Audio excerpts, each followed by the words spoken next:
check this out. I just discovered something on the csound site while I was looking at this interview of Amy Sandoval with John Channing, and I got to this bit. How do you feel about current electronic music?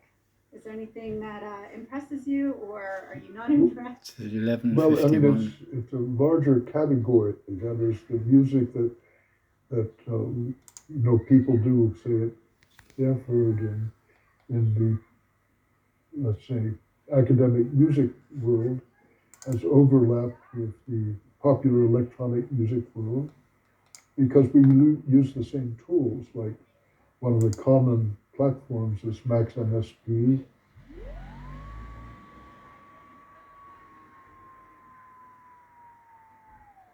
All these people are using the same tools, so there's a lot of cross influence, which I think is very healthy. I don't keep track of everything that's going on because, look, I'm 88 and I want to do my own work.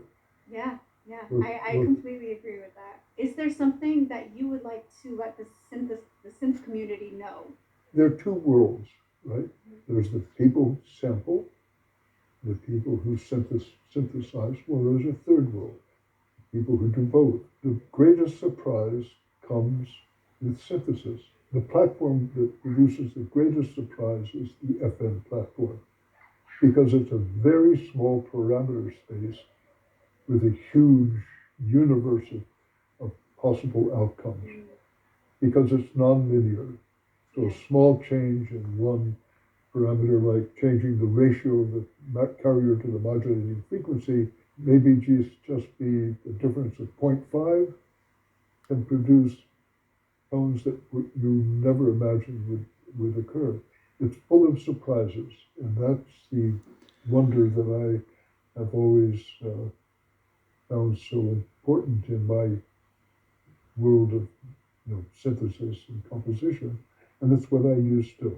I don't use anything but FM, but I've probably learned the most in creating a synthesized singing voice that was surprisingly good, and I learned an incredible amount about perception and how to use FM. There's lots of information about FM synthesis, and of course online. One good source, I think, is probably csound, which is an open source Berkeley School of Music. It's the closest to Max's original conception. So one of the wonders today is that some kid somewhere in the world can find a used computer 10 years old. It's connected to the mic. Can go online with nothing but a pair of headphones, internet, and perseverance with open source tutorials and wondrous things. And that's important. The idea, I think, that some kid in Africa could do that because they're all linked. One thing that I like to make the focal point of my page is that it's just sonic exploration. And I think that what drives that is curiosity. What role has curiosity played in your life? Well, without curiosity, there's no motion. In every human endeavor, curiosity is the driver. What's around the next corner? What happens if I make this change to a parameter? Curiosity drives everything from discoveries of the Americas. What's over the horizon? Mm-hmm. I feel when I was reading articles about you, I just felt like you just had such a fixation with curiosity, and it just seemed like a driving. I just wanted to touch on that topic. Absolutely.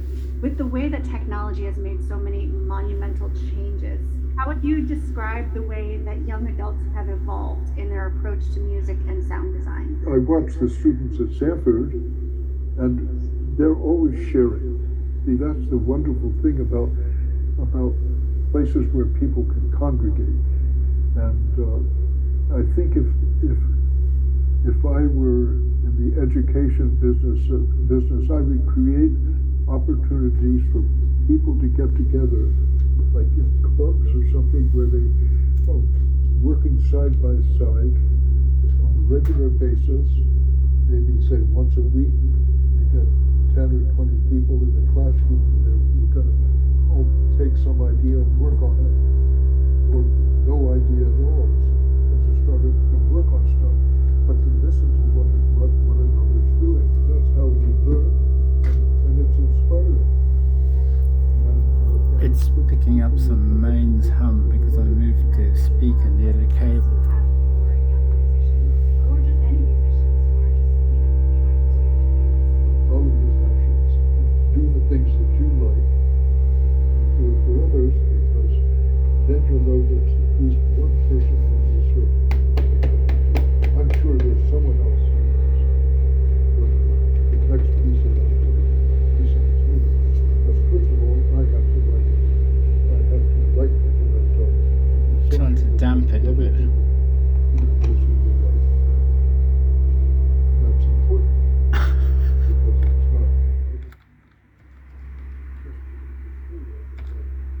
really fun. How to feel it. Composition of the work with different effects. But also, I wanted to be very good with the ideas that have the big people. And the other people. It's swamping him. If our fingerprints are so unique that everybody else has our fingerprints, then our own experiences. That 60 hertz has just our art are going to be persisting. in our own personal. This is the code. Like my thing is, I just feel so strongly that you need to be opinionated, know what you like, know what you don't like, and then pour all of who you are into what you're creating. And That's well that's stated. beyond what anybody. You can't compare that to anybody else, and Right. you shouldn't compare. Right. Thank you so much. This is You're welcome. honestly a dream come true. Thank you so much for taking the time. Thanks, Amy, for doing your homework. Yeah.